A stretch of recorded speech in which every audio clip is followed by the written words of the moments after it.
सोचिए, ईरान पर इतना बड़ा हमला हो जाता है, उसके सुप्रीम लीडर की मौत हो जाती है, और उसके वो दोस्त जो हमेशा साथ निभाने का दम भरते थे, एकदम खामोश हैं।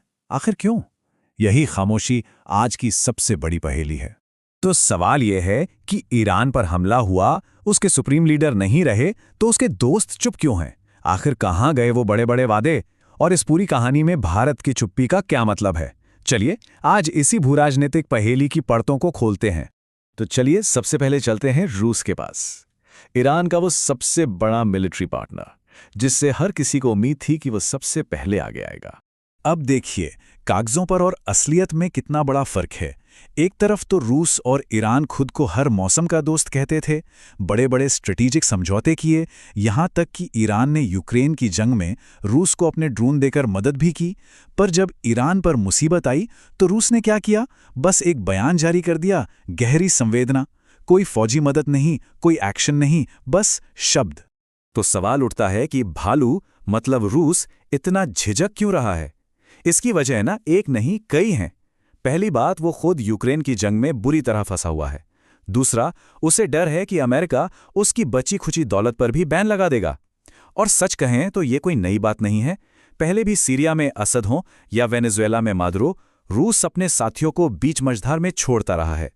ये सब दिखाता है कि दुनिया में रूस की ताकत अब पहले जैसी नहीं रही। तो रूस का हाल तो हमने देख लिया। अब चलते हैं ईरान के दूसरे बड़े साथी चीन की तरफ। और चीन के साथ ईरान का रिश्ता दोस्ती से ज्यादा पैसों का है, मतलब आर्थिक है। चीन और ईरान की पार्टनरशिप कितनी गहरी है, इसका अंदाजा इन आंकड़ों से लगाइए। दोनों देशों के बीच 25 साल का एक जबरदस्त स्ट्रेटेजिक समझौता है। और इस समझौते के तहत चीन ने ईरान में $400 अरब के भारी भरकम इन्वेस्टमेंट का वादा किया है। और सबसे बड़ी बात, अमेरिका के सारे प्रतिबंधों को दरकिनार करते हुए ईरान का 80% से ज्यादा तेल अकेला चीन खरीदता है। मतलब ईरान की इकोनॉमी की लाइफलाइन है चीन। लेकिन इतनी गहरी आर्थिक दोस्ती के बावजूद भी जब ईरान को सच में जरूरत पड़ी तो चीन का रिएक्शन क्या था? सिर्फ एक बयान, कहा कि ये ईरान की संप्रभुता और सुरक्षा का उल्लंघन है। बस, कोई एक्शन नहीं। तो यहां आकर पूरी तस्वीर साफ हो जाती है। चीन ने ईरान को हथियार तो बेचे, पर वो अमेरिकी टेक्नोलॉजी के सामने टिक नहीं पाए, और अरबों डॉलर के इन्वेस्टमेंट के वादे भी ईरान के काम नहीं आए।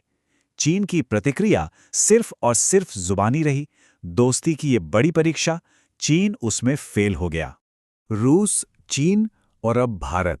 भारत की चुप्पी शायद इस कहानी का सबसे पेचीदा हिस्सा है, और इसके पीछे एक बहुत ही जटिल डिप्लोमैटिक कैलकुलेशन है। देखिए, भारत इस वक्त एक अजीब से दौराहे पे खड़ा है। एक तरफ ईरान के साथ उसके सदियों पुराने रिश्ते हैं, दूसरी तरफ अमेरिका और इजराइल के साथ उसकी नई दोस्ती परवान चढ़ रही है। और गौर करने वाली बात यह है कि भारत ने इस हमले पर कोई आधिकारिक शोक तक नहीं जताया। और ये सब हुआ कब? ठीक तब जब भारतीय प्रधानमंत्री इजराइल के दौरे से लौटे। इससे उस हेक्सागॉन या षटकोण ग्रुप की बातें और तेज हो गई हैं, जो अमेरिका, इजराइल और खाड़ी देशों का एक ईरान विरोधी गठबंधन माना जाता है। क्या भारत भी इसका हिस्सा बन रहा है? तो यहाँ एक बहुत बड़ा सवाल खड़ा होता है, क्या ये भारत की कोई सोची समझी नई रणनीति है, या फिर दुनिया के बदलते समीकरणों ने भारत को ऐसा करने पर मजबूर कर दिया है? ये सवाल सिर्फ हम नहीं पूछ रहे, देश के अंदर विपक्ष भी सरकार से यही पूछ रहा है। तो हमने रूस को देखा, चीन को देखा, भारत की स्थिति को भी समझा। इन सब अलग अलग कड़ियों को जोड़ें तो क्या तस्वीर उभरती है? दुनिया की जियोपॉलिटिक्स हमें क्या बताने की कोशिश कर रही है? ये जो खामोशी है, ये कोई इत्तेफाक नहीं है, ये एक इशारा है।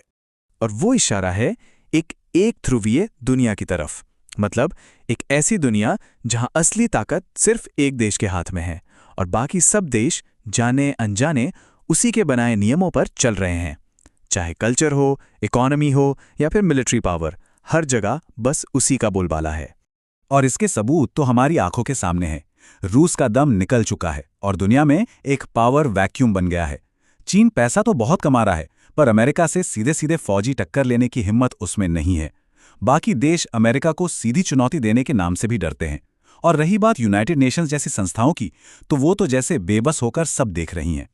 और ये सब हमें एक बहुत बड़े और शायद थोड़े डरावने सवाल पर लाकर खड़ा कर देता है। अगर दुनिया वाकई एक ध्रुवीय हो चुकी है, तो इस नई वर्ल्ड ऑर्डर में उस सबसे बड़ी ताकत को चुनौती देगा कौन? या फिर अब कोई चुनौती देने वाला बचा ही नहीं है।